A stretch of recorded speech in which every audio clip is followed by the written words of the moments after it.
Good morning, everyone. This is Financial Literacy 101. I'm very excited. We have Marcel Dixon on today. I'm back from my little vacation there. But we're going to have a very interesting topic because it's getting really close to the election here, because we understand that the first time in history, South Carolina is allowing early voting as early as of Tuesday, May the 31st. So that's in 2 days. So this is going to be one of the largest voting, one of the largest elections in South Carolina, especially for the 6th district, that has ever been in the past 40 years. Because we understand that James Clyburn has been the representative for this district for a very long time, and nothing socially economically has changed for this district. So with that being said, without further ado, we're going to bring in Representative, I'm going to call him that already, Marcel Dixon, because if you don't vote for Marcel Dixon, let me tell you something. You're going to stay in the same conditions that you've been staying in for a very long time. And we need people inside of the Congress in order to pass legislation for all of Black America, and not just South Carolina, but he's there to represent South Carolina and also Black Americans. So with that being said, how are we doing today, Marcel? I'm doing good. How are you? I'm doing very, very well. So first and foremost, I have a quick question that I know a lot of people, especially in your district, wants to know. Where's James Clyburn?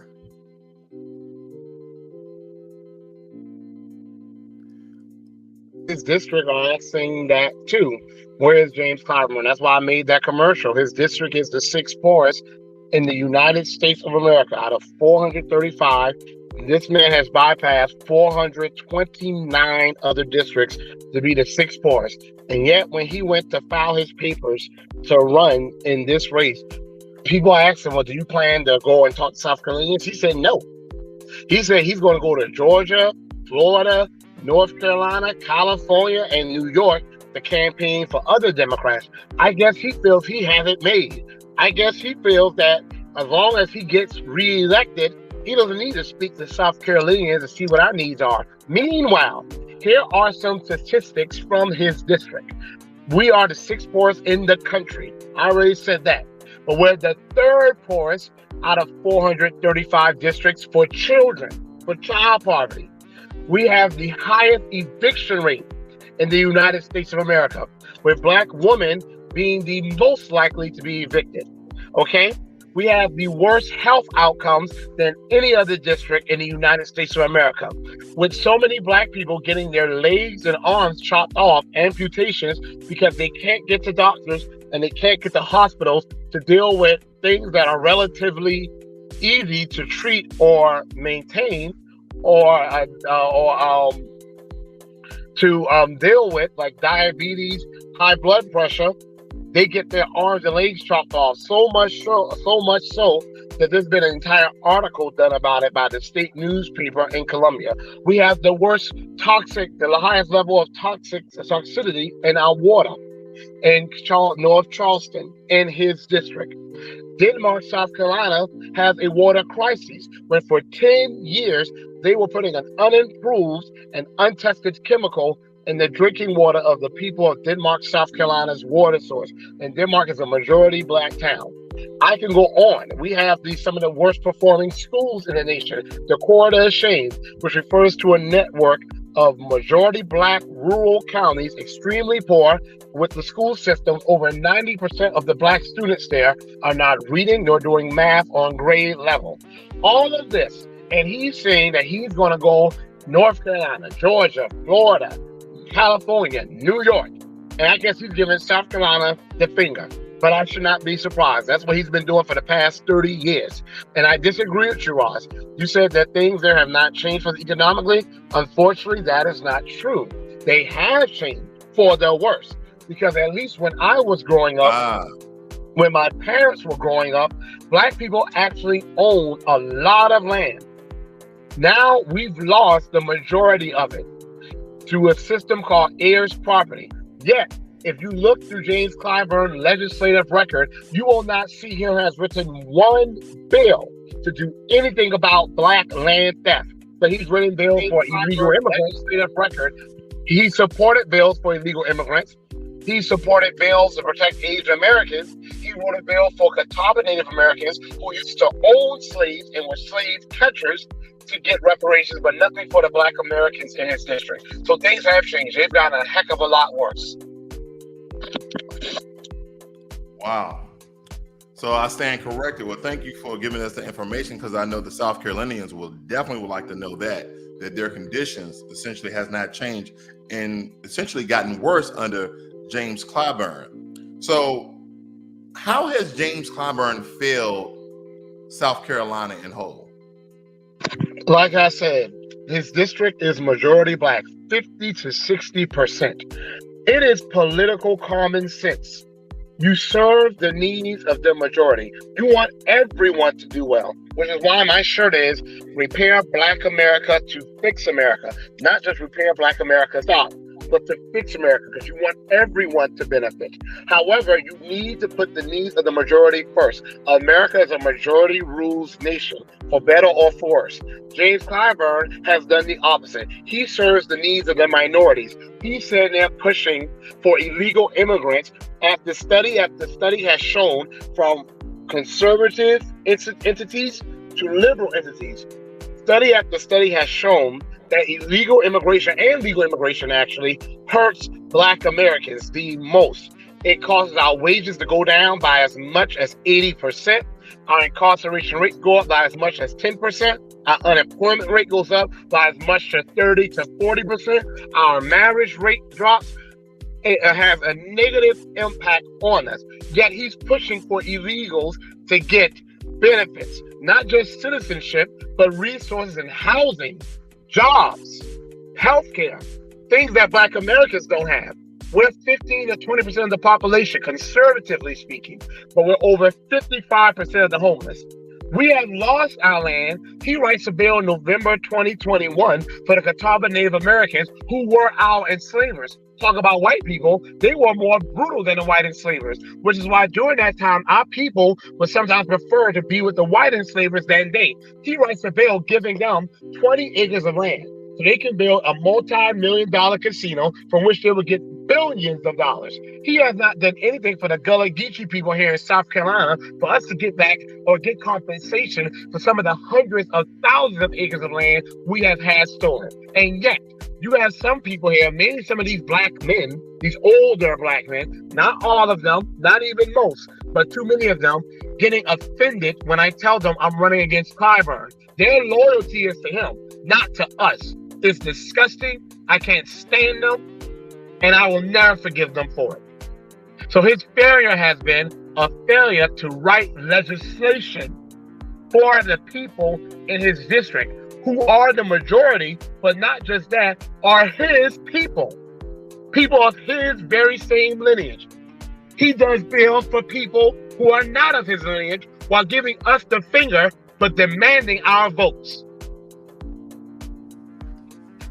So clients like yourself that will be running for office on the reparations ticket, I guess the major question for a lot of Black Americans is, how do you essentially pass legislation or even propose legislation that will essentially get us to reparations and acquire some of the land that has been stolen from our ancestors and essentially from us? Well, one thing, we have to have someone do what every member of Congress can do, and that's write the legislation. If you don't write a bill, you will never have a chance for it to become law. I will write the legislation. The plan is already on my website, marcelforcongress.com. You go to the tab that says We Deserve Better. That's where I lay out my policies. You have to write the legislation and donate while you're there too. This is the final stretch. Like you said, for the first time, South Carolina is doing early voting. So voting is really going to start in 3 days. Okay? May 31st. So I need to get my name out there. I also need to deal with these lies, Ross, that people have, Black Americans and of course some white Americans. Now let me be very clear. I'm never going to sit there and extend an olive branch to anti-Black white Americans who would rather this country go down than Black Americans get what we're owed. Funny, they didn't seem to have any problems with Holocaust survivors getting reparations. We did nothing to cause the Holocaust. We helped stop the Holocaust. My great-grandfather is a World War II veteran. He's still alive. And he was not giving any of the trillions of dollars that white veterans got from the GI Bill to get homes, the businesses, healthcare, Social Security. He was not able to give my grandmother, his daughter, anything. While the people he fought alongside with, the white veterans, were able to leave stocks, land, homes, businesses. Yet, America, which helped stop the Nazis, helped to set aside millions of dollars to give Holocaust survivors. And they're getting reparations from Germany, from the Netherlands, from Poland, you name it. Japanese Americans got reparations from America in 1988. And you know what's funny about some of these white conservatives who are Republicans? They should be the main ones supporting reparations. Why? Because Republicans call themselves the party of Lincoln. Abraham Lincoln supported reparations for Black Americans. Special Field Order 15. Hello, I have land in my family from Special Field Order 15. A Republican did that. And had he not been assassinated, Black Americans would have had our 40 acres and a mule, and America would have looked a lot different for us. Then Ronald Reagan did reparations for Japanese Americans. It's always been the Republicans who have said, what America did was wrong, and we owe these people. It's only because of anti-Black racism that any white person who's a Republican is against reparations for us, while not saying a damn thing about other groups that have gotten it. So I have to set aside the lies. Reparations will not bankrupt America. If anything, it will help America. It will save America. A study by Citigroup Financial Services, which, by the way, the Republicans love them some Citigroup Financial Services. They helped to bail them out. The Republicans voted for that overwhelmingly. That same financial service entity said that because of anti-Black racism and not paying Black Americans reparations, America has lost $16 trillion. America's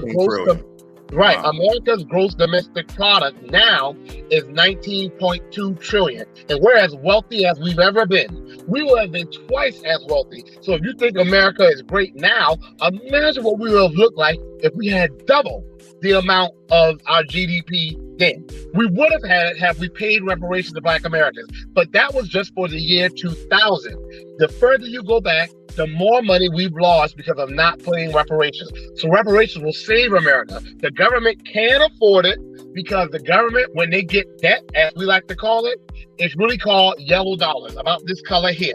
And people can buy a government debt. Banks buy it. Credit unions buy it. And America pays them interest. What do they do with that money? They give people loans, investments that puts money into the economy. So reparations. Absolutely. Also, Black Americans, look at the inventions we've done. We have a buying power of over $5 trillion or something like that. That's with us having the least amount of wealth, owning almost no land, having the lowest wages, the shortest lives, the highest poverty rate. Imagine if we get reparations, our buying power will soar. If we built Black Wall Street without a penny in our pocket, while being functionally illiterate, imagine what we can do when we get the resources we own. And if you are a white racist piece of trash, or if you are an anti-Black piece of trash, you definitely need to be supporting reparations. That's the quickest way to get us out of your neighborhood. Because we don't want to live by you anyway. We want to have our own neighborhood. Give us reparations so we can get separation. Separation is not the same as Jim Crow. We're not saying you are less than or you don't deserve resources. Separation is Black Americans having our own community. So if you are an anti-Black bigoted scumbag, then please support reparations so we can get the hell away from you too. So let's segue here because I definitely want to show how we like to promote and, put people in place of those who represent us. Hey y'all, Marcel Dixon. You probably heard of him. Candidate for South Carolina's 6th Congressional District. Yep. I'm that reparations guy. And I'm a Democrat. Now, those may not be your issues. But let's talk about some things that are important to you. Do you believe that the Second Amendment right of all law-abiding citizens should be protected? I am a concealed weapons permit holder by the state of South Carolina, and I will fight to protect your Second Amendment rights throughout this entire nation. But what about the right to life? You can believe that I will fight to protect all beating hearts. Do you feel that illegal immigration is a crime and should be treated as such as we do with all crimes? So do I. So even though we may not agree on everything, I am sure we agree on a lot of the issues which are important.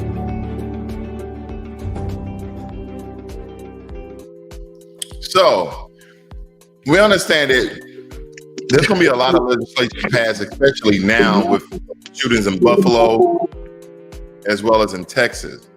What is your stance on the Second Amendment? What is your stance on abortion? And because Joe Biden would like to believe that immigration, what's your stance on immigration? I don't want to go there just yet. What's your stance on immigration as well?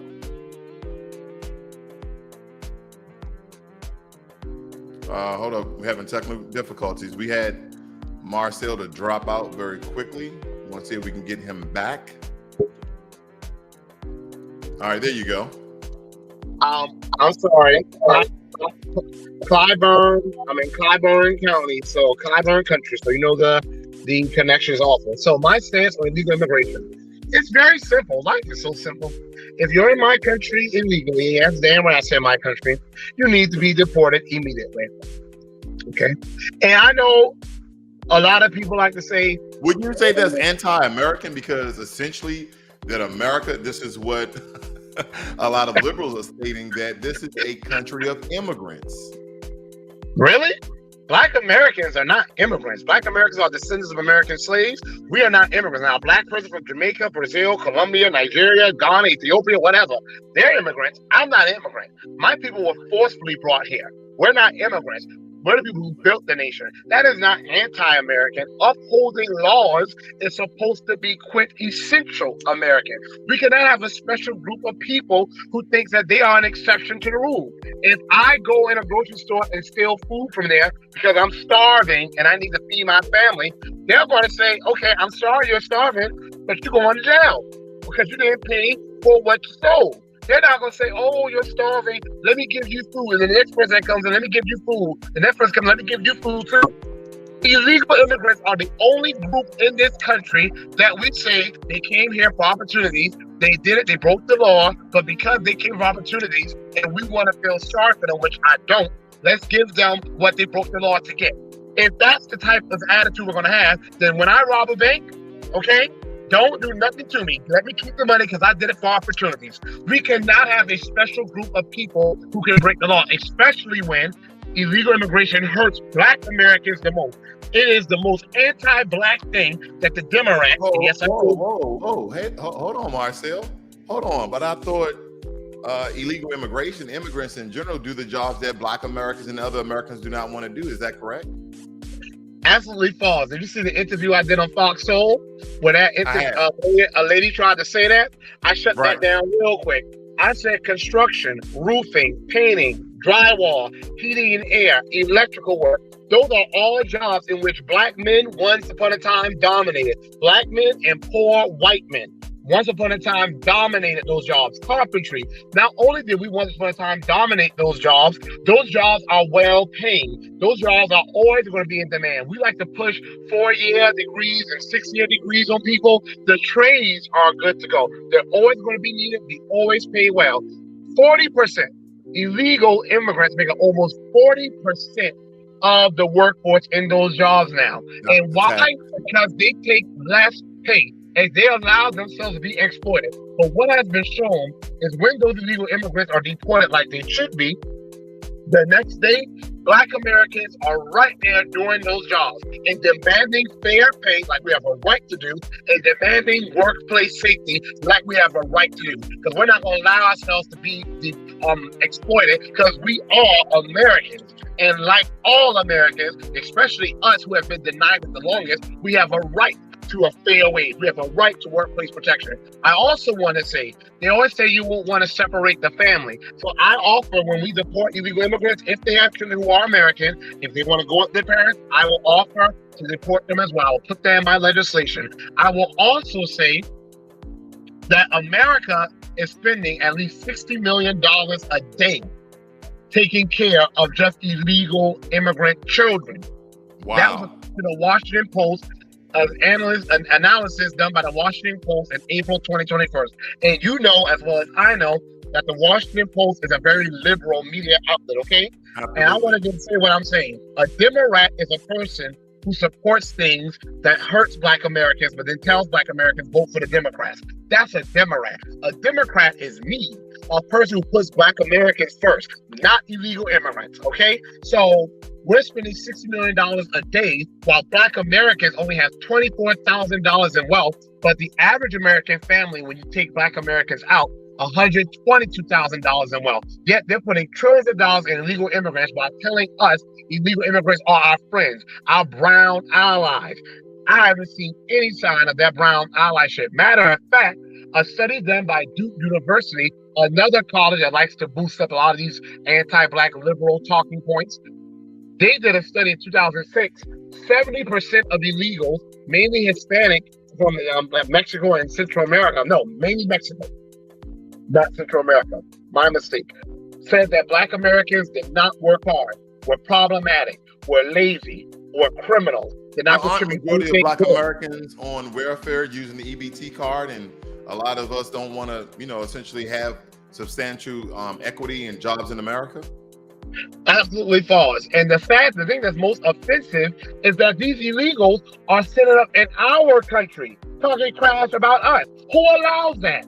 While on the same study, they did anonymous surveys with white Americans, and they were anonymous. Only 12%, which is still too many, but only 12% of white Americans had such disgusting anti-Black views. My point, Ross, we want to talk about white supremacy. We need to start talking about some of this illegal immigrant anti-Blackness. It was more than 3 times the amount of illegal immigrants had anti-Black views than that racist white Americans. Am I going to defend a racist white American? Never. But what I am saying, anti-Blackness is even more pronounced among these so-called brown allies of ours. But don't illegal immigrants pay taxes? Doesn't that help America?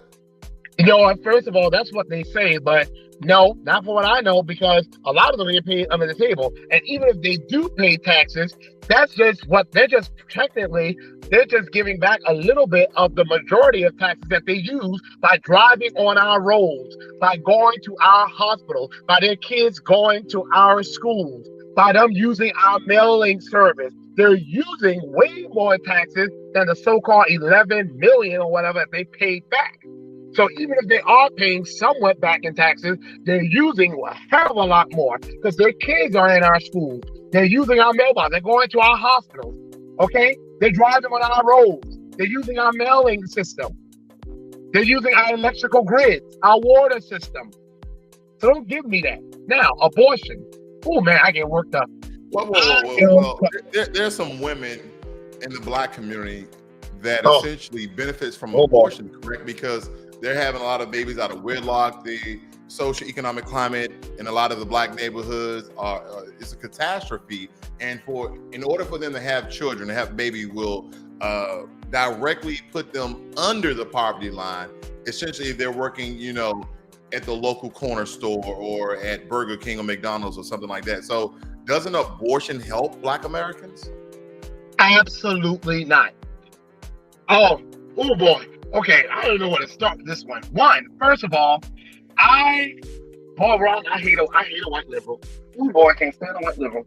Seriously, if I had to choose between a white conservative and a white liberal, that's between a rock and a hard place.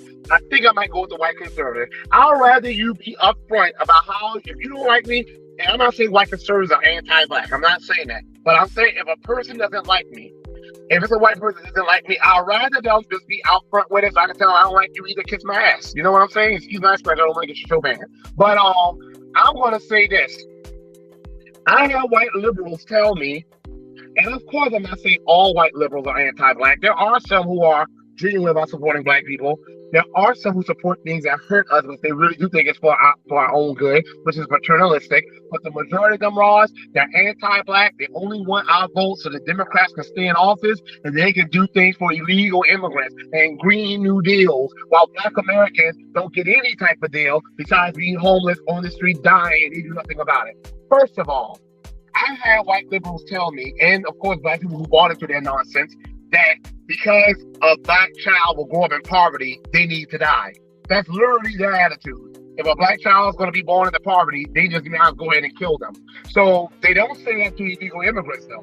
They don't say that to the Ukrainians. They say to them, let's give them trillions of dollars of money so that they aren't poor. To black women, they'll say, your baby's going to be poor. Go ahead and kill it.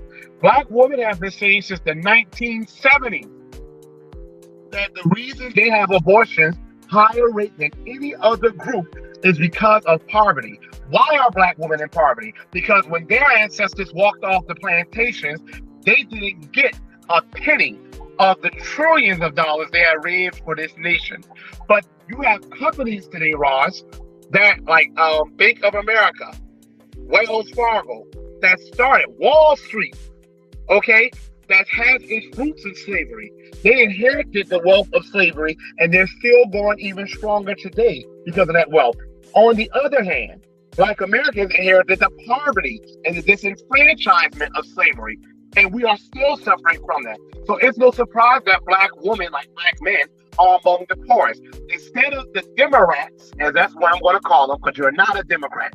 Well, you're better than me. I call them the Democrats, so that's probably better. That's even better. Instead of the Democrats, because you are not a Democrat. A Democrat, we putting black Americans first. If you're getting black votes and not doing the damn thing for us, you are a Democrat. You don't like it, tough. Instead of the Democrats doing something about black poverty, actually doing policies for us, they are flooding our neighborhoods with illegal immigrants who are taking jobs from black Americans. That is the truth. Our schools are the worst. Instead of them doing things to fund schools equitably, or I know that they usually say Democrats are against school choice. I am for school choice. We need to have federal dollars set aside for black Americans to be able to start our own schools. We should be the main group supporting school choice. For us, we should have federal dollars where we can bring back our freedmen schools, black teachers, black students, a black curriculum. We should be for it, but they don't want that. They want us stuck in these same underfunded schools that they have had several decades to fund equitably. That's what I have on my website. Not this school down the street gets this much because they're in a richer area. The school in the poor county gets this much because they're in a poor area. So property taxes are high in one area, property taxes are lower in the other. No, it should be a standard that all of them get. They all contribute what they can, and then the federal government sends in the balance to straight to the Board of Education for that school, the school board, so it can bypass the politics of the State Department of Education, so the schools can be actively funded. You won't see that for them. So instead of them addressing black poverty, what do? They allow Planned Parenthood clinics to be placed in black neighborhoods. Margaret Sanger is the founder of Planned Parenthood. The lady was a eugenist, okay? She believed in eugenics. She believed that only desirable groups should have children. She was for black Americans not having children. She was for birth control, keeping our numbers low. She wanted to exterminate the Negro race. And instead, you can't find good quality homes in black neighborhoods. You can't find affordable quality homes. You can't find good roads. Hell, you can't even get clean drinking water. You can't find well-paying jobs. You can't find good schools. You can't find black people being able to start booming black businesses with a lot of support. But you can find abortion clinics. The Democrats make sure of that. You can find an abortion clinic. If people can't see that this is all a plan to depopulate us, they are fools. 20 million black babies have been aborted since the 1970s. Since the 1970s. that has resulted in a decrease, a dilution of our political power. Yet at the same time, you got Joe Crow or Joe Biden, who I can't stand. I absolutely hate that guy. And Rob, I hate that guy more than almost anyone else I can think of. You got him. But isn't Joe Biden going to essentially pass the anti-black hate crime bill? He helped perpetuate anti-black hatred, okay? But I want to go back to abortion real quick. So Joe Biden is telling us Hispanics are the future when you look at their numbers. He's incentivizing them to have kids. Because when an illegal immigrant comes here and has a child, an anchor baby, they will say to them, we can't deport this family because their kids are American. They incentivize illegal immigrants having children, while at the same time telling Black Americans, because your child's going to grow up in poverty, abort them, get rid of them.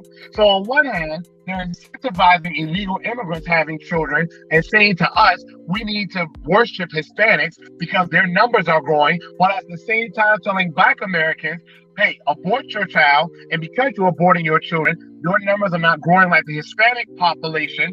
And when we say to them, well, can you please do something about Black poverty? They say, hell no. But we will make sure abortion is there. Matter of fact, Jeff Bozo, as I call him, his ex-wife, Mackenzie Scott, even gave $20 billion just to make sure that Black women won't ever lack resources to kill their kids. Black women are asking to live. Black women die more from giving birth to a child. We're asking for policies to make sure that we can have a kid safely in this country. A Black woman is more likely to die giving birth to a child than a poor woman in Mexico, Uzbekistan, okay, the Philippines, okay?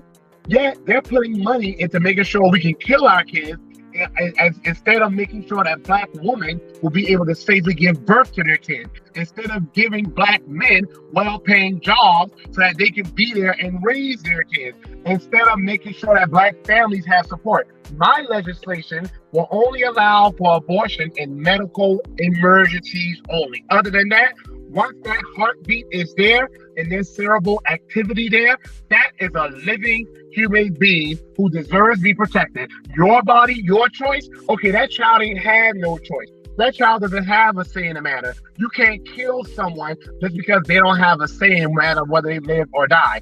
It is my job as a legislator to uphold that everyone has a right to life, liberty, and justice. That includes that unborn child that has a beating heart and cerebral activity. And by the way, let's be very clear about something.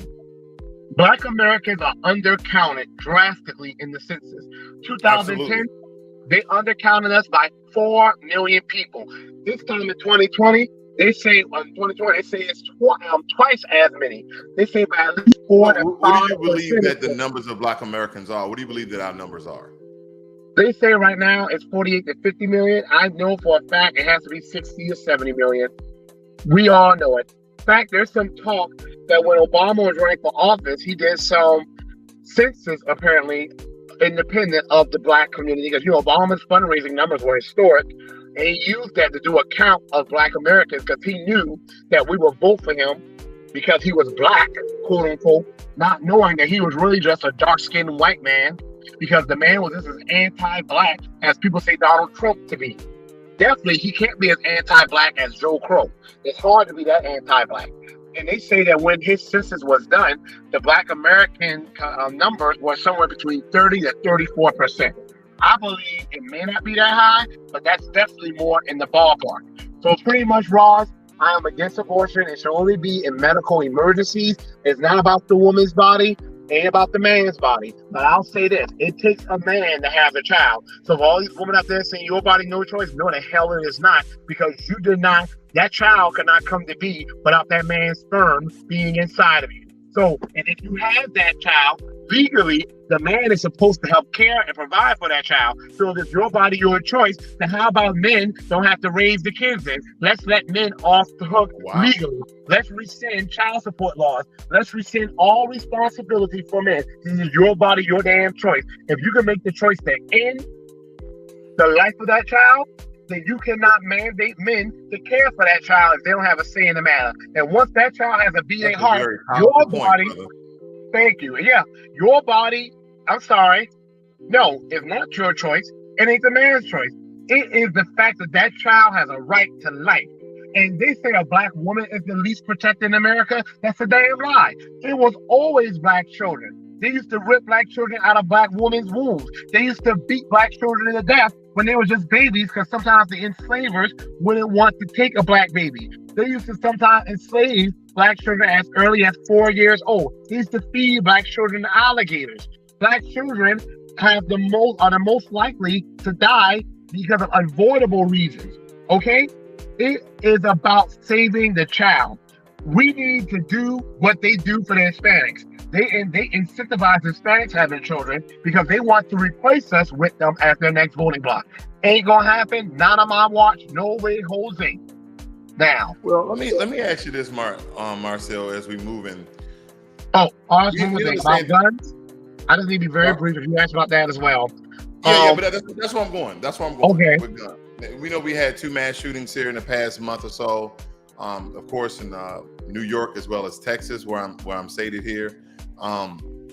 What is your stance on the Second Amendment and gun rights? Because I understand that you're a gun owner yourself, I as well as a gun owner. And how does that help Black Americans? Every Black American needs to be a gun owner. And if you look at the history of our people, Frederick Douglass, Harriet Tubman was known for carrying her pistol on her. And when she arrested people on the Underground Railroad, they had no choice. You was either going to be free or you were going to be dead. Harriet Tubman said, "Dead men tell no tales." Ida B. Wells said that a Winchester rifle should have a place of honor in every Black person's home. Fannie Lou Hamer said she keeps a shotgun at every corner of her home. And she said in case a, saltine, whatever, even looks like they want to throw a dynamite through her window, she said they won't live to write their mama again. All of our Black leaders, even Dr. Martin Luther King Jr., applied to get a gun. Gun ownership, we got to stop acting like gun ownership is only something white conservatives about which they care. Gun ownership is always something near and dear to Black Americans. Growing up, I was not big on guns, but my brothers were. They loved guns. They used to shoot empty soda cans. They used to sometimes set up targets in the backyard. Sometimes just shoot guns in the air. And it was never to shoot anyone. It was really for sport. So when I finally decided to purchase a gun for myself, I went to a range and Roz, I had a blast. I told my mother I can do this all day. I said, I see now, I understand what people mean when they like to have guns for sport. And here's another thing, Roz. The majority of people who are gun owners in this country will never, ever, ever, ever, ever use their gun to shoot anyone. There's this myth that the more guns do we need, what is your stance really on assault rifles? Because that's essentially a lot of these mass shootings are occurring versus, your regular handgun, your 9mm, your 40 cals, as well as your 45 calibers. So check this out. Mass shootings are awful. I want to be clear though. What happened in Buffalo was not a gun issue. It was an anti-Blackness issue. And yet Congress, these are the Democrats now, the same Congress that went into action to save Asian Americans when they was going through hate crimes. Have you heard them say speaking spaghetti about anti-Black hate bill? No, I want to keep that in mind. Now, mass shootings make up less than 1% of all acts of gun violence. It might be 2%, but mass shootings actually make up a very small amount of acts of gun violence. Are they terrible? Are they awful? Is it absolutely disgusting what happens? Yes. But let's stop acting like mass shootings are happening every day, okay? The majority of gun violence in this nation are done by pure handguns, okay? I also want to say, Ross, is that the majority of gun violence in this nation are actually suicides. That is something that does not get talked about enough. I don't know the exact figures, but something like 40 to 60% of all gun violence deaths are suicides. Now, of course, there are gun-related injuries, which may not be suicide, but gun deaths are suicides. Assault rifles, which, I'm learning. I'm never going to tell people I know everything. I'm not going to act like I'm the gun guru. Because like I said, I was never really into guns that much until later in life. But my brothers, oh my goodness, loved guns. But assault rifle, from what I understand, Ross, someone told me is a political term. I did not know that. I did not know that assault rifle was a political term, and some people have told me, you may want to avoid that term because it's a political term. I didn't know that, so I'm starting to say automatic rifles, I guess. But my view is that the only gun that I don't like are sniper rifles. Outside of that, I feel with any of them, we should not prohibit those guns. And why, Ross? One, because they are already out there. It would be different if those guns were not already owned by a large number of Americans, but they are. And the fact of the matter is, I like to learn from history. During Prohibition, when America tried to keep alcohol out of the nation, look what happened. All that happened was the Irish mafia and the Italian mafia were able to become extremely and disgustingly powerful. If we were to try to prohibit these assault weapons, which are already out there, all we will be doing is allowing these people who will smuggle guns, because we already have an issue with gun smuggling, to become even more powerful. And that will probably lead to even more violence. I believe there should be gun regulation, but not gun confiscation. Okay, so here's my attitude. And look, I tend to displease people on both sides of the aisle, but I'm not running to do what is easy. I'm not running to do what is popular. I'm running to do what is right. I always say that. I believe in safe storage, okay?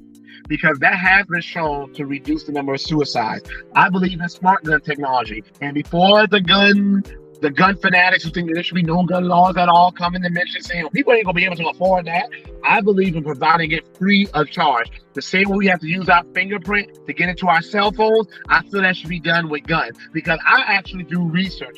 Research has shown when other people get a hold of your gun, it's not usually to help you. A person is more likely to get a hold of your gun and use it against you. Smart gun technology will eliminate that. I am, and I know people don't like this, but it is what it is. I am for a gun registry. I'm sorry. If you own a gun, you should have to register that gun, and you should be responsible for where that gun turns up. I agree. I bet you if we start doing that, you will find some of these 17-year-olds getting their parents automatic rifles and doing these shootings. I bet you will see a change right away.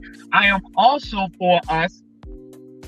Let me say this, Ross, because you can say I'm making good points. Thank you so much. I'm gonna make another. I'm gonna need that bomb sound effect. The Democrats are hypocritical. And the reason I call the Democrats so much because Black Americans vote for them over 90-95%. I get my TV from Target. If my TV isn't working, I'm not gonna go to Walmart and say, hey, my TV's not working. They're gonna say, okay, go to Target. Black Americans vote for the Democrats. So I have a right to call you out if you want to exist without me. The Democrats are hypocrites. The Republicans at least will let you know we ain't gonna do anything for you. So don't. Did you say the Republic Klansmen? I'm sorry. Republicans, but there are definitely Republicans too. But here's my thing. They are saying that we should get rid of automatic rifles, right? Because of what happened in Texas. And Buffalo, Buffalo was not a gun issue. That's an anti-Black issue. But check this out, Ross. We're going to move it to the anti-Black hate crime bill that Black Americans have been waiting for 400 years. 400 years, right. But don't you find a little hypocritical, though, for them to say, get rid of assault weapons, if they want to call them? But at the same time, they're sending assault weapons to Ukraine to fight Russians, to protect themselves? So if Ukrainians can get assault weapons to protect themselves from the Russians who have assault weapons, then how hypocritical is it to tell Black Americans that we shouldn't get assault weapons to protect ourselves from anti-Black bigots like that scumbag pisspot who shot those people in Buffalo, who has them already? All of us should be armed. And what it will do for Black Americans, Ross, it will help to send a message that don't think you're going to shoot at us, and all we're going to have is Black Lives Matter posters. Which, by the way, we see how those liars, we see how they stole our money and bought homes. You don't hear from them no more until it's time to give away our votes to the Democrats. That's all the story. We need to be able to shoot back. If you shoot at me, I'm shooting at you. Or if I already have intel that you're shooting at me, I'm going to shoot at you. But Ross, there's one more thing I want to say. Okay? It's more important. It's not so much getting rid of guns that matters. It's making sure that guns don't get into the wrong hands. That's the discussion we're not talking enough about. There are 400 million guns in America that we know of. Imagine, Ross, the level of resources it will take to try to confiscate even the percentage of that might be so-called assault weapons. While we're doing that, the people who are evil that already have guns will be allowed to slip between the cracks. Because instead of focusing on stopping them, we're focusing on getting an inanimate weapon that can only be harmful if it gets in the wrong hands. I am saying, let's put the resources into stopping these evil bastards and throwing them underneath the prison. So here's my thing, Ross, and I know some people are not gonna like this either, but you know what? It is what it is. America, we are a country, we're an open society. We go to the mall, we go to the movies, we go to grocery store, we go to restaurants. We don't want to live in a military state, right? So in order for that not to happen, things cannot continue the way they are now. I don't give a damn what no one says. Republican, Democrat. Things cannot continue the way they are now. But we don't want to go to a military society. I went to Kenya. Kenya's a beautiful nation. I love my time there. But everywhere you go, soldiers with guns patting you down, scanning your vehicle. Now, if we don't do something, I'd rather that than things continue the way they are now. My plan, Ross, is for us to invest more in surveillance legislation, where we do screening, where there are certain buzzwords, certain phrases used, certain screening algorithms that can catch people like this anti-Black pot of piss who gunned down our brothers and sisters in Buffalo. These people Let me just ask you this one question, because a statement in the chat just occurred, and I would like to bring this because I know that a lot of Black people are stating this, and I just want to have your stance on it. This kind of spirit of the moment here. Nope, not me. Blacks should leave America. We'll never get a fair shake. Well, I'm going to respond to that. Let me just finish my last thing. I'm sorry. I'm going to say we need to just screen, because these mass shooters and these white supremacists, and look here, I am not ever going to defend Trumpers, but the truth of the matter is, I think most Americans feel what happened in Buffalo is disgusting. Even the ones that voted for Donald Trump, I don't think the majority of Americans are condoning that nonsense. We need to make sure the small minority who will act and do things as evil as that are caught before they act. They usually post about what they're going to do, either texting, either speaking about it. That's my answer. As far as leaving America, it ain't going to happen. Ross, I know you are well read as well. Our ancestors had several opportunities to leave America, okay? They had opportunities to go to Liberia. In fact, they had to force some of us to go to Liberia. That was during slavery. Some of our people was like, I ain't leaving this country. And they had to force some of us under the threat of violence to go to Liberia. After slavery ended, Abraham Lincoln wanted to send most of us to Central America and the Caribbean, into South America too. Colombia was one of the nations, or Grand Colombia. We refused. That was actually during the time we had nothing. We refused. Then after that, Ross, there was this Black businessman who went over to Mexico and became a millionaire. And he wanted Black Americans. He was tired of seeing his people be mistreated. And he was trying to get Black Americans to come over to Mexico, saying, yeah, the Mexicans are not perfect, but compared to American anti-Blackness, it's better here. We, Black people, viciously responded to his efforts, saying, don't you dare try to get us to leave our nation. This is our nation. Ross, when I tell you that our blood is literally in the soil, that is literal. Abraham Lincoln said, without the American Negro, his words, America would have lost the Civil War. The Confederacy would have won. You go to downtown Charleston, you can see the fingerprints and footprints of our people in the bricks, the walls, the buildings. You go to Savannah, Georgia, and you go to the dungeons where they were holding our people. You can still smell the scent of our people. This is our nation. We are Americans. If this is our nation, Marcel, where is the anti-Black hate crime bill? I mean, Asian Americans have received a bill in just 1 year of someone maybe pushing them or hitting them, but we've been getting killed. We've been getting slaughtered. Where is the anti-hate crime bill at? And why America has not passed it? I'm looking for it. I think I see it. Oh, no, I ain't it. Wait. Oh, no, I ain't it. Gotta ask Clyburn. Well, first of all, you gotta ask the president. But the reason I say Clyburn endorsed this segregationist piece of garbage that we have now. Clyburn knows that Biden was not just a colleague. He tried to defend Biden's remarks about the good old days when segregationists were in Congress. That piece of crap has been showing us what it is. That's how I refer to him, as an it. He's been showing us what he is for the longest. But he talked glowingly about working with anti-black bigots like South Carolina's Strom Thurmond. He knew what he was doing. He was not just their colleague, Ross. He wrote these people love letters, thanking them for their friendship and their support. He partnered with these people to try to get Black Americans thrown in jail. Not just the crime bill of 1994. One of them was the disparity between powder cocaine, mainly used by white Americans, and rock cocaine, mainly used by Black Americans. Why would he target the one that Black Americans were mainly used while pretty much decriminalizing the one that white Americans use? Oh, about the curse. So I don't want to get your show censored. The guy, that thing has been an anti-Black bigot. Clyburn is responsible for that partially. Clyburn is the majority whip of the House. He sets the legislative agenda. This is the same man that when agents were gunned down in the massage parlor that was strangely open in the middle of the night. Not saying what happened to them was right. It was awful, but that was a little weird. He said, hashtag stop anti-Asian hate. He said this was an act of anti-Asian hate. He then said we must pass the COVID-19 Hate Crimes Act. But Ross, I did my research on that shooting. That person that gunned down those poor people, he never mentioned a thing about COVID-19. Never.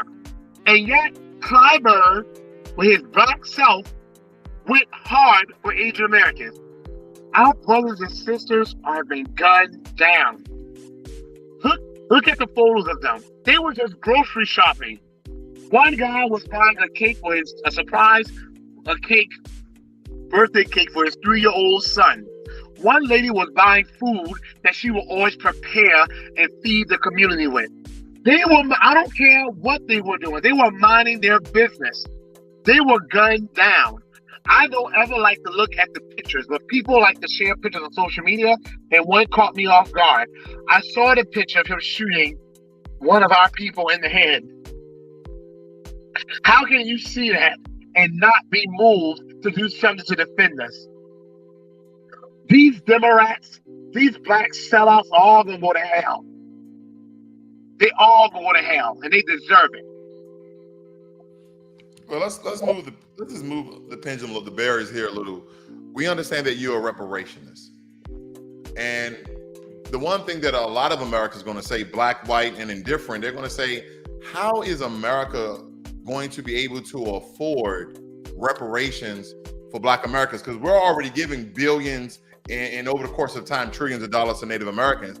How much more money does America have to give to Black Americans? Now, even though not giving Black Americans reparation has cost America $16 trillion over the course of time, but when we look at it, how do we have more money to give? Now, granted, people may not be aware that America is a monetary sovereign, but exactly, we can kind of just print money at will, but that's still coming out of the taxpayer pockets, right? Actually, no. First, I want to say we've lost $16 trillion since the year 2000. If you go back to 1700s, I don't even know how far. Look, I'm not a mathematician. I'm an ELA social studies teacher. That will be somewhere in the quadrillions, if not beyond that, okay? But let me say this. One, you already touched on something. I always do some research, a little bit on people whose shows I'm going to appear on. I've been on your show before. Go ahead. I know you are an economics guy, so you already touched on one thing. America's a monetary sovereign, just like the UK, United Kingdom, just like France, just like all these other nations. The European countries that colonized Africa. Right. They all print their own money, and they can print and generate as much currency as they need to meet their fiscal demands. They can never not pay their bills. That is something Alan Greenspan said. Ben Bernanke said. One of them was more of a liberal, a Democrat. One of them was more of a Republican administration. And they all said America can never not pay its bills. But I need to touch on something you just mentioned, Ross. The federal government does not run on taxes. That is the biggest myth that a lot of our people do not understand. The federal government does not need taxes. The federal government actually creates money to invest in industries that causes people to be able to pay taxes to finance state government. State governments need taxes. The federal government does not need taxes. I'm going to say it again. The federal government does not need taxes. Does the federal government collect taxes? Yes, they do. But taxes, when it comes to the federal government, is not used for their budget. It's a supplement, if that. State governments need taxes, not the federal government. Here's just some proof of that. When they are deciding the military budget, when has Congress ever looked to say, see, let's see how many taxes we raised this year? Never. When they bailed out the auto industry, when they bailed out the baking industry, when they just bailed out the airline industry, when they did an increase in American unemployment from $300 a week to $600 a week, when they did the PPP loans, trillions of dollars there, that most people are not going to have to pay back, okay? When they did the stimulus checks, when they were spending $20 billion a month on the wars in Afghanistan and Iraq, when they're paying Native Americans reparations, when they're doing historic tax cuts for people who are extremely rich, like Donald Trump did. Matter of fact, Donald Trump did the stimulus, the PPP loans, for which most people will not have to pay back. He did the airline industry bailout during his level of historic tax cuts. Tax has never been cut so low in the United States of America. Not one person in Congress saying, well, let's look at taxes and see what we're going to have to pay. Because they know, like we both know, the federal government does not run on taxes. They generate their own currency. The thing for which we really have to be concerned is inflation. When you get too much revenue in the economy. But I want to say, Ross, I know some people are right now going to watch this, usually the far right type or the far left type who hates anti-Black Americans. What about the debt? The debt. Well, first of all, let's be very clear about something. Inflation, as we think about it, people usually think inflation means too much money is being spent at one time. That is one cause of inflation.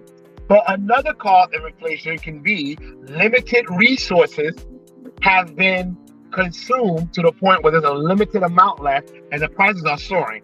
Or inflation can be caused because you have a jackass in the White House who has messed up the supply lines, okay? Who has done stupid mandates, who has done stupid trade agreements that lead to supply chains be interrupted. That can also cause inflation. The inflation we're seeing now. But what about the trillion in debt, Marcel? So about the trillion in debt, let me go to that. Let's say it real quick. There's nothing about this inflation. Not one study has been able to reliably tie it back down to the stimulus. As a matter of fact, the stimulus checks have been the reason why we're not in a Great Depression. I want to say that. So America can definitely afford to pay reparations. It just depends on how much money is put into the economy at any given time. As far as debt goes, like I said, we have a fiat system. A fiat system is simply numbers in a computer. That's all it is. So when the federal government spends money, they take they take figures from this side of a column and put it on that side of a column. They can collect taxes and they can use taxes to pay down the debt, but they don't have to. And when they don't take back as much in taxes as they spent, they simply turn that debt into what we call yellow dollars around this color, or they're called treasury bonds. And like I said earlier, banks buy those treasury bonds. That's how banks are able to exist. Credit unions buy those treasury bonds. That's how they are able to exist. Investment firms buy those treasury bonds. Rich people buy those treasury bonds, as you know, Ross, and will have them and pass them down to their children and grandchildren. Other countries buy those treasury bonds. And what does America do? America does, as I just said, they don't just pay all of it at once. America sets an interest rate and they pay those banks, investment firms, credit unions, countries, American citizens who own bonds. Like, I know some people who do. I'm too poor to ever get one. They pay them. So they're trying to own America, though, Marcel. No, they don't. Because at any time America wants, America can, and America has say, okay, we pay you this much in interest. The interest rate is high. They get good money. If America says we're only going to pay you 1% in interest, which America can do, and has adjusted the interest rate before, they can pay them that. Or if America says, you know what, we're tired of paying you We're going to take our yellow dollars from you and give you green dollars and buy. We're done with you. America has paid off its debt before. America has canceled its debt before, because in a fiat system, all you do when you want to get rid of that is simply delete one column of numbers, and that is it. Fiat system, and that's the system we use here in America for our banking system, is just numbers on a computer. And anytime the U.S. wants, they can take the yellow dollars from us and give us those green dollars and be done with us. They don't owe us anything anymore. It's the same day they can do it reparations. My plan is for them to take on the debt that they owe to Black Americans. Okay, and they will give us treasury bonds, and they will simply pay us interest on those treasury bonds. So every month for the rest of our lives, and for the rest of the lives of our descendants, we will have money coming in. No, you cannot pay every Black person $2.8 million. That would crash the economy. It's like 50 million of us, and of that 50 million, the majority of us are descendants of American slaves, or freemen. So 45 million of us. The rest are immigrants, Black immigrants. If you give that many of us $2.8 million, that would be the true inflation that we think of. Too much money being printed at once. But if you do it in a financially savvy manner, it will not just not cause inflation, it will actually cause our economy to soar like it has never soared before. Let's drill down just a little bit, Marcel, because we understand that you're running for a representative to be a congressman, correct? Yes, the House, U.S. House of Representatives. What power and authority will you have if you take Jim Clyburn's seat that you can directly affect the 6th District without having legislation to be, on vote? Like, you can essentially go in like the powers of a president. You can do executive orders. Do you have any power and authority that you can directly affect the people of the 6th Poorest District out of the 435 in South Carolina? How could you directly affect them without all the legislation and all the political, word salad, versus you going in directly with the power and authority of your position of the people voting you in order to change their lives? What power will you have? Well, I want to say, like you said, outside of legislation. So I'm not going to mention legislation, but legislation is the most important thing. Put those bills there, get laws passed, help my people. But outside of that, look at what I'm doing now, Ross. I'm on your show. I've been on, I don't know, some people, I haven't even counted. Some people say it's over 30 interviews talking about the needs of my district. I can name some of them. TD Hip Hop Media, Phil Scott, right. Ricky Fox Manor, Fox Soul, Tariq Nasheed, the Dana Black with Authority. Data, Nicole, you, Kids, Gravity, Brianna Joy Gray, all of these are podcasts and shows I've been on. I've been highlighting the needs of my district. Now, I have not said this. Other people are saying this. They are saying that now they're seeing other candidates mention reparations, and some people are saying they feel that's because of me, because of my platform increasing. The other people are now talking about reparations and a Black agenda. So if I have done that, Ross, with my limited platform now, the best thing I can do for my people outside of legislation, which legislation will be the main way, is use my platform to call out the issues of my district. I can use my platform to bring people to the table who will want to invest in my district. I already have a guy who's an excellent guy. His name is Darren, and he is a developer. He's a Black guy from Pensacola, Florida. He's a developer, and his company's called Origin Global. He's already talking about doing like a miniature Black Wall Street here. One he's doing in Mason, Tennessee, the town that they tried to take from the Black citizens there. And now he's talking about doing one in my rural district of South Carolina. You see, he would have never heard of me if I was not out there pounding the pavement, hitting the ground, shouting loudly about the needs of my district. My Black American constituents first, they are the majority, but even the white constituents here, even the ones who are not Black or white, that's the main thing, Ross. I can use my platform to speak to the needs of my people, to stand up for my people, to get people who would otherwise not come to the table or not pay me any attention to bring and invest in my district, but not the investment that we used to have here, where they bring opportunities here finally, and the moment opportunity is coming, that Black people are ran off or gentrified or priced out of our community. That ain't gonna happen with me. I'm talking about bring investment here and make sure that the primary people who benefit from that investment are the people who have always been here holding down the fort. And those are Black American people. And that's the main thing. Okay, Marcel. I know you've been hitting the pavement pretty hard, but what do you do for fun? Does Marcel Dixon have fun? Like outside of politics and legislation and essentially revealing and exposing Jim Clyburn, what does Marcel have fun at all? What do you do for fun? Keep it PG. Okay, I like to travel. Okay. I love the travel. That's one of my biggest passions. You know, I am not wealthy. I really use credit card and went into debt. I know financially, you being a financial guy, you would tell me that's not wise, and I can definitely believe it's not. But, you know, my mother told me you're always spending money on everyone else. You have to spend money on yourself to remind yourself why you do. My mother always told me that, so I spent money, and I visited several countries. You know, Kenya, the Bahamas, St. Martin, you know, Puerto Rico, which is not a country, American territory, Brazil, Mexico, Spain, Nigeria, Sudan, Egypt, Ethiopia, Ghana, Brazil, Colombia, Haiti. I love traveling. I love to eat. If anybody follows me on Twitter, they see that. And even though I love to eat all types of cuisine, the cuisine I'm shouting out the most is the cuisine of Black Americans. And in my era, specifically Gullah Geechee cuisine. I love to eat. And you know what? I love doing things like this here. I'm a person who loves finding issues and then solving issues. Not just finding issues and blowing hot air, and that's all you do, and you never solve it. When I see an issue, I then believe, okay, what are we going to do about it? Let's solve this thing here.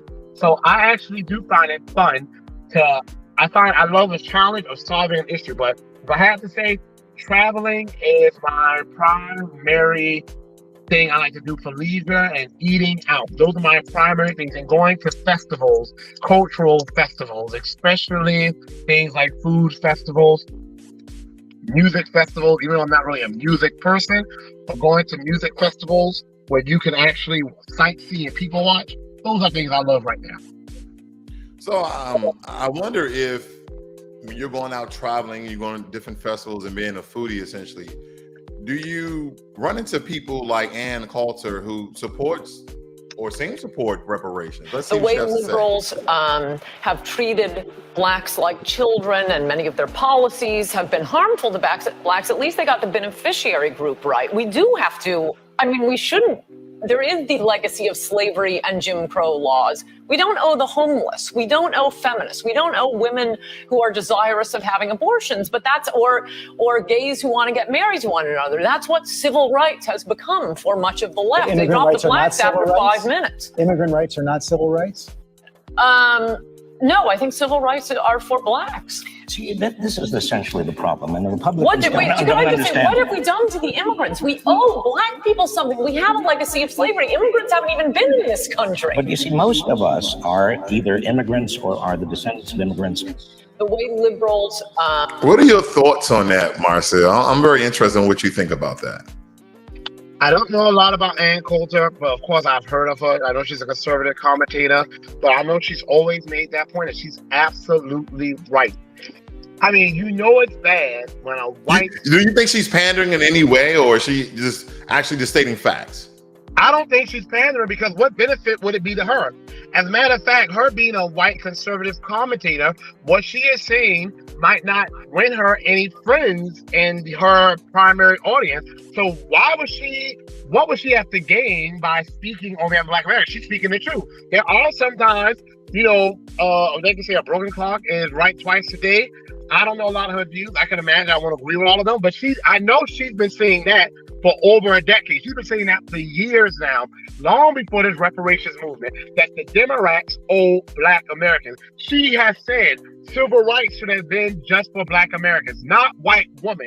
A white woman is acknowledging that white women who should not have been recipients of civil rights. They were the ones spitting on Black kids. They were the ones holding up little pickaninny dolls. They were the ones sitting there making the picnic sandwiches and getting their kids dressed up to go to a public lynching. They were the ones sitting there either participating in or definitely supporting the destruction of successful black cities and towns. And yet, somehow they have benefited the most from our civil rights legislation. White women are the people who have benefited the most from affirmative action.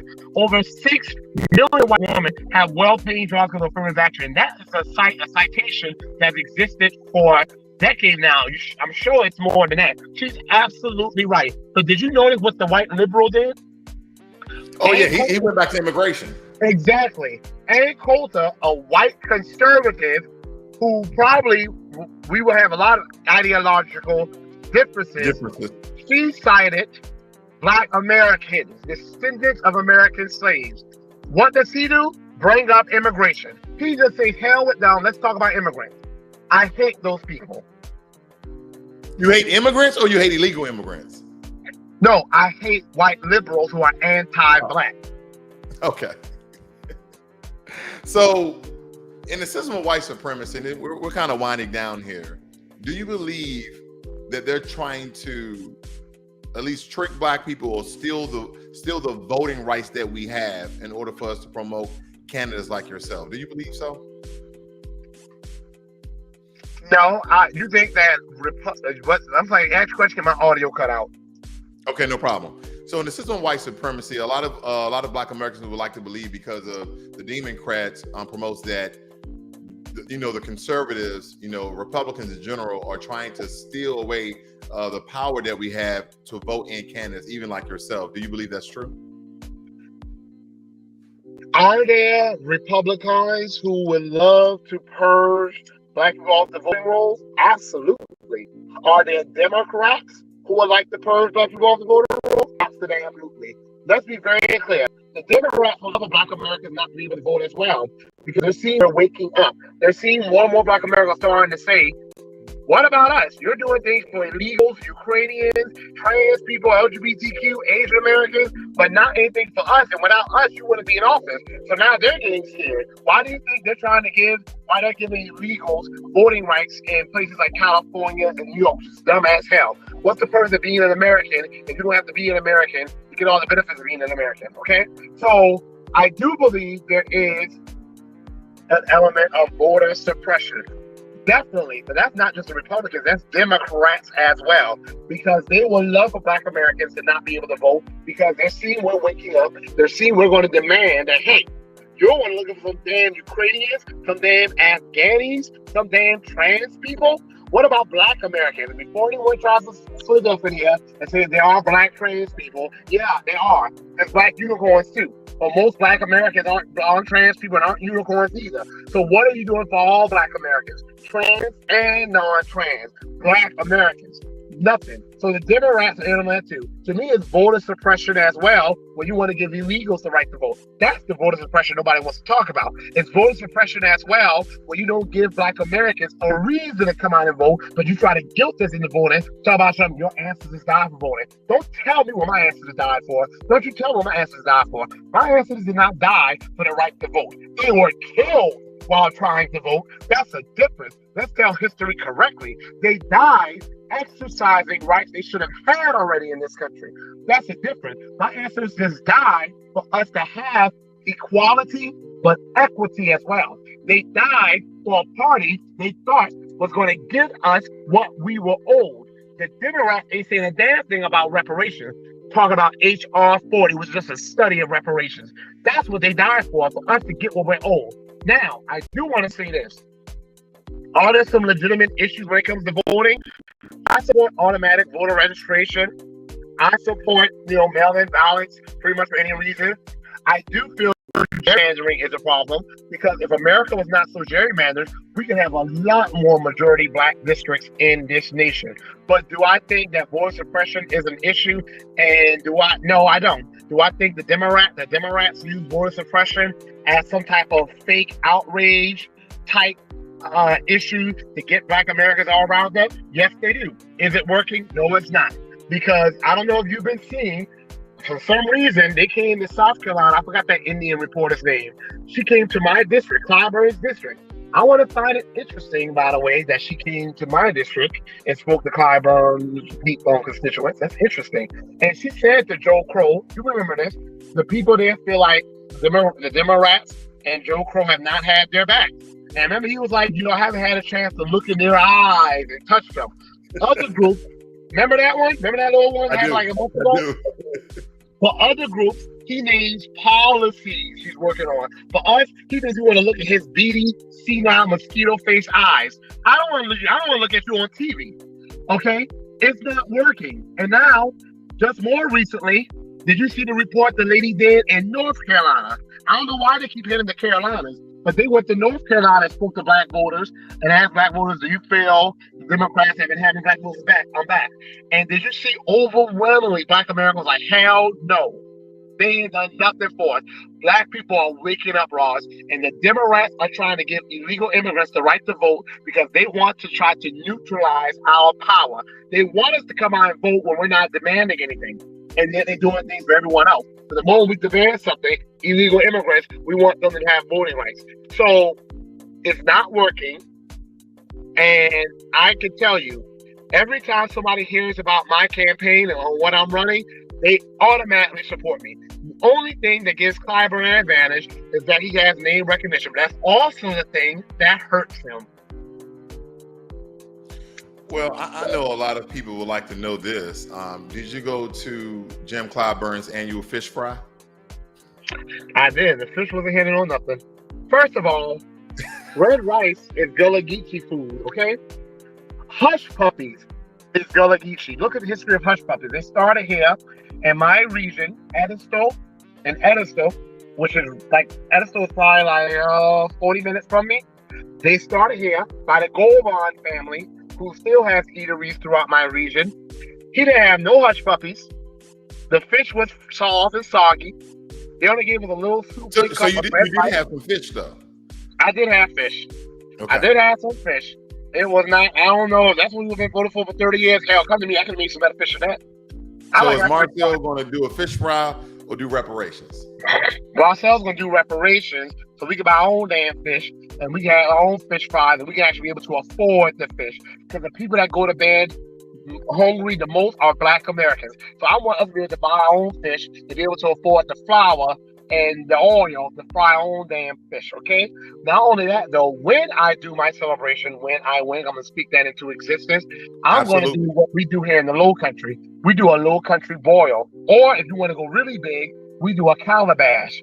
That's a Gullah thing. Speaking of North Carolina, Gullah Geechee culture is mainly associated with South Carolina and Georgia, but it's also in northern Florida and also a tip of North Carolina. But one big contribution North Carolina has made to Gullah Geechee culture is the calabash from Calabash, North Carolina. And a calabash is a seafood buffet where everything is fried. You fry the crab, you fry the oysters, you fry the scallops, you fry everything. And then you also, it's like a big, massive seafood buffet, and it's always like a social at the same time. So when I win, the night of election, I think I'm just gonna take it low key and private. I know you got Jim Clyburn a little afraid. He's worried. I see a lot of more campaigning. Yes. I don't even know why he's in different states. He actually came to Texas as well. I don't even know what that's about. I saw that, and I saw the crowd was almost like falling asleep while he was speaking. Yeah, I've seen more Clyburn yard signs and billboards than I've ever seen. This little, one of our white liberal allies, you see the quotation marks, right? Wrote a little fluff piece about Clyburn. In 30 years, Clyburn shows no signs of slowing down. Talk about, and he's got propaganda. He got these little fake quotation marks, these little fake quotes talking about Clyburn being a veteran in Congress should be a good thing for his district. Okay, he's been there for 30 years. His district is almost the poorest district in the damn United States of America. So when is it going to benefit us? 30 years? Come on. Then I said to that white guy, I'm going to put the audio on my social media today to let y'all see how he was trying to kick for Clyburn but couldn't respond. I called him up and I blasted him for that biased media. I said, so if you're going to fluff Clyburn up. I said, where's the accountability though? Why are you not mentioning he has the 6th Poorest district out of 435? Why are you not mentioning he has the most toxic ward in the U.S., highest eviction rate, the most black people with highest amputation rates, the worst health outcome rates, some of the lowest performing schools? What is the accountability? So y'all want to get mad when Donald Trump says the media is the enemy of the American people, but then turn around and act like the media. You aren't mad because you're not mad because you're the enemy of the American people. You're mad because someone finally called y'all out on it. Actually, Malcolm X has been saying that. Malcolm X has been saying the media will have you loving the oppressors and hating the oppressed. Malcolm X been said that. And just to tell you something, this guy ain't had nothing to say. This is how these white liberals are. And then I said to him, he was like, well, I don't know if any of those statistics you're naming is true. I said, aren't you a reporter? Isn't it your job to report thoroughly? And if you're going to write a piece praising him, is it not your job to see where he can improve as well? You tried to delegitimize my race by saying 5 other candidates who are long shots, who have failed to raise significant name recognition and money. I have been on shows like yours, Jason Black, that get over hundreds of thousands of views. I've been on Fox shows that have over 61 million subscribers. So I live in a small town with less than 4,000 people. I live in an old swampy backwater town that a lot of people pass through and don't pay no attention to. These people find me. So how have I not made name recognition? But I didn't do that. Y'all did that. Haven't raised significant cash. I am heading towards $200,000. The average American campaign lasts for 2 years. I started 7 months ago from scratch. No political infrastructure, no connections. No one knew me. I started from scratch, and I'm heading towards $200,000. If I were to keep at this rate, I would be able to bypass Clyburn in a matter of 2 or 3 years. So you're just a lying, anti-black white liberal. He couldn't answer anything I said. I'm going to put the audio on for your listening pleasure. So he's scared. That's what I'm saying, Ross. Clyburn is afraid, and guess what? He better be. Because he avoided the debate with you, correct? He's avoiding all debates. I asked the white liberal ally, I supposed to teach my anti-black bigot. I asked him, why are you not calling him out on the fact he avoids debates? He had nothing to say. Ross, these white liberals are much worse than white conservatives. A white conservative, them Democrats, if they are against reparations, they will say they are. A white liberal will say they're for it, and at the same time, undermine you in secret. I like my hatred and resistance to be upfront where I can see it. I like to see what I'm about to eat. Don't feed me with the lights off. Turn the lights on so I can see what I'm about to eat. So Marcel, how can people support you? Either they're in South Carolina or not, to put a reparation like yourself inside of office. How can we donate to your campaign? How can we support your movement, to have someone of your caliber that's speaking out for Black Americans, essentially, and to repair Black Americans by the way of South Carolina? How can we reach out to you and support your brother? This is the final stretch. So if there was ever a time I needed people to donate to me, it's now. One poll, I haven't done any polls, but someone who has some inside information. At first I thought this person was just trying to make themselves sound, all that. Because I deal with a lot of people who are not mentally stable. I'm not mentally stable either, but some people will call me and pretend to be something they're not because they just want to feel important, and all type of issues are going on with people. And I thought that's what this person was, but every single thing this person said has happened. They said one poll that apparently Clyburn did showed me getting as much as 45% of the vote on election day. That was before I started doing all this advertising now. It will be even more hurtful to get close to winning and not to win. I'd rather lose by a large margin than to get close. Everybody say, no, don't say that, whatever. My thing is, Ross, if there was ever a time I needed donations, it's now. I need to flood my name every single place in my district. I've been doing that. No, I'm not going to sit up here and say all the things I've been doing. Why would I do that so Clyburn can either replicate it or try to interfere with it? That's what a jackass would do. So I'm not going to do that. But I need donations. MarcelForCongress.com/donate. I also want to say, Ross, I've had people reach out to me. I don't know how StreamYard works, but can I minimize it? Damn, I can't. It's a black lady who's a very popular Republican. Her last name is Skinner. Olivia Skinner, I think. Olivia Skinner, Yeah, she reached out to me and DM'd me after I did my commercial saying how I am pro-Second Amendment, I'm pro-life, I'm pro-black, I'm not pro-birth, I'm pro-life. I mean, I want kids to be able to get born and then to live a quality life. And I am against illegal immigration. She reached out to me, asked me, "Are you running as a Democrat or are you running as a Republican?" Then the other white guy who's also kind of in the Republican circles reached out to me. I never usually reveal people who reach out to me, but I'm going to do this because they did. That just showed me that there is some, I guess, Republicans looking at me, because I guess they realize my district is 73% Democrat. A Republican is not going to win here. It'll be better for them to get a Democrat who realizes that some of the things the Democrats support hurts my people, like illegal immigration and abortion, which is killing my people, than to try to get a Republican to win, which is just not going to happen here. But yeah, Olivia Skinner or Angela Skinner, whatever her name is, she reached out. You know what? I can go to my Twitter space, and a white guy reached out, but I can't remember his name.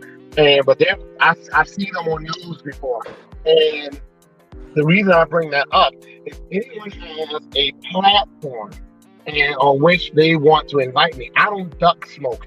I don't go to safe places. I've been on conservative platforms. I know you are. I don't want to put words in my mouth. I don't know if you consider yourself a quote unquote conservative, but I go on conservative platforms.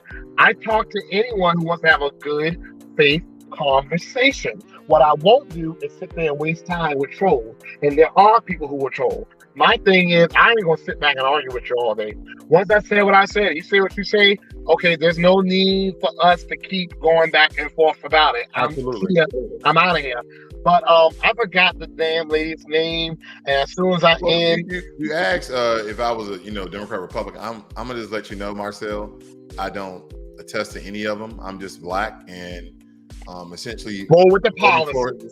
I'll say that correct. Like if you were running for president, I would vote for you. I'll go out and say that. I'm voting for reparations. I'm voting for. That's why I tell my people, vote on policy.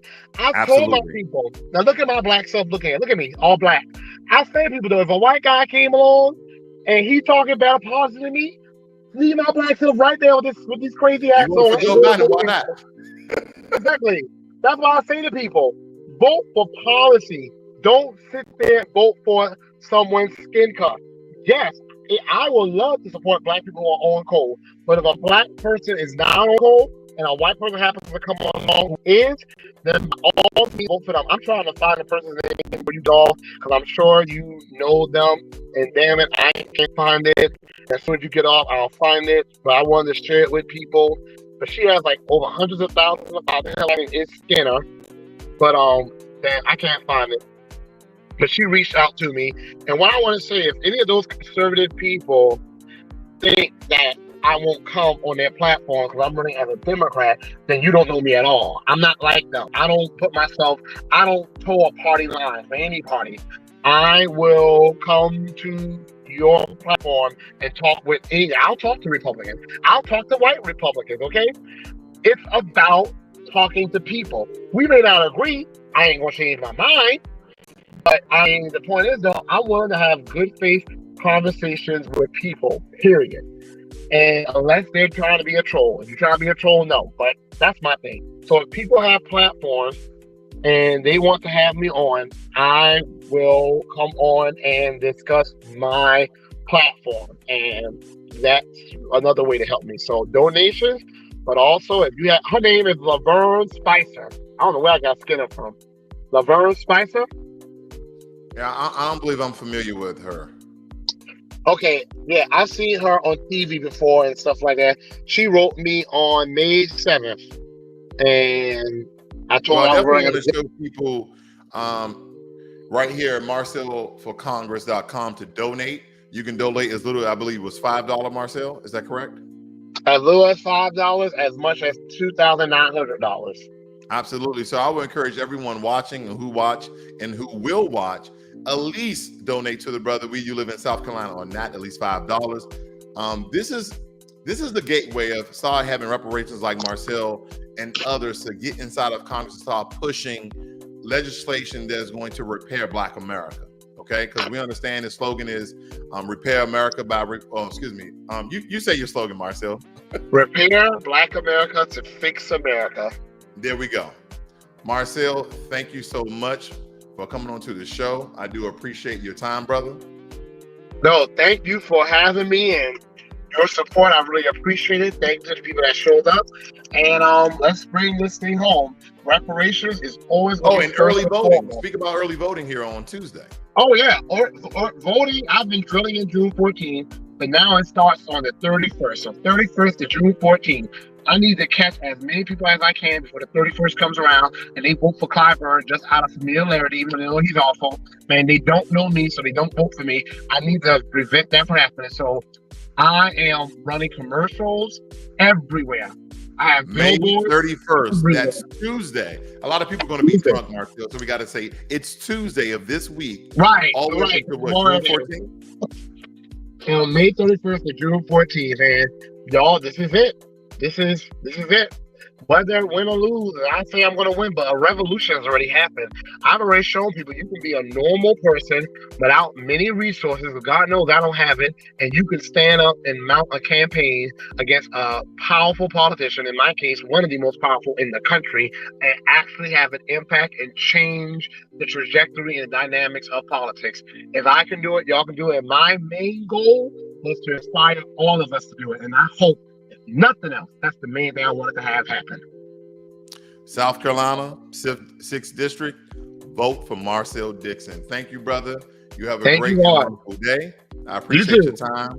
And believe me, I hope you win. Let's speak into existence. I'm confident I will.